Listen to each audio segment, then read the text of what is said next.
Good morning, boys and girls. Welcome to another episode of The Carnal Conservative, and we are continuing our series on what is true conservatism.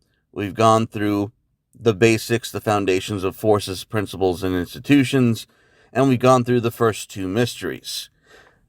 Today's mystery on true conservatism is mystery number 3. True conservatism is always populist. And this is perhaps the most frustrating mystery to explain, but it's rather simple to observe in daily life.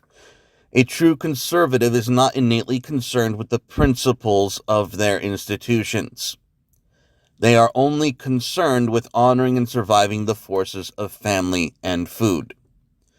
Most humans in any society will naturally gravitate to honoring family and food because they are humans who wish to survive in a stable environment.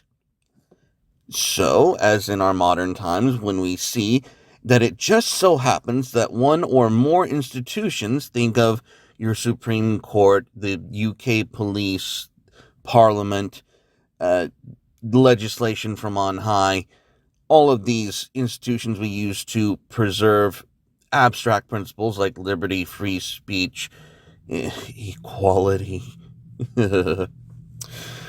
Whenever they seem to adopt, alter, redefine, or creatively enforce the principles they lay claim to in such a way as to endanger or destabilize a population's relationship to the forces of family and food, suffice to say, principles will not save them, nor should they. It is erroneous to declare anyone to not be conservative because principle declares they must bow to an endangering institution or its ideals.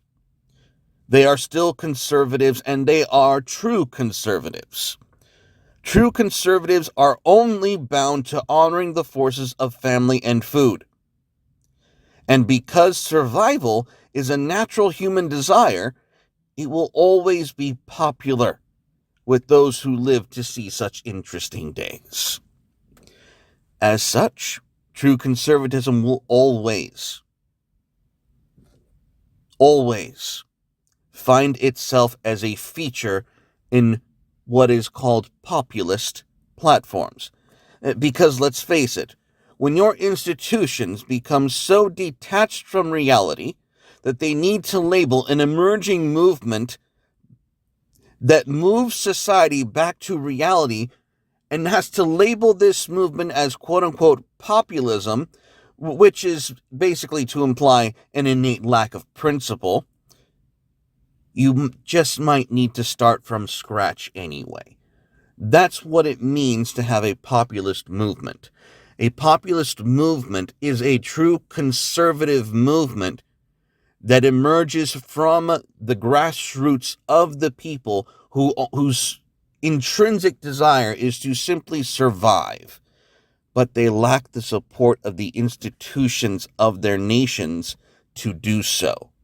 That is the core root of populism, and that is why true conservatism is always populist.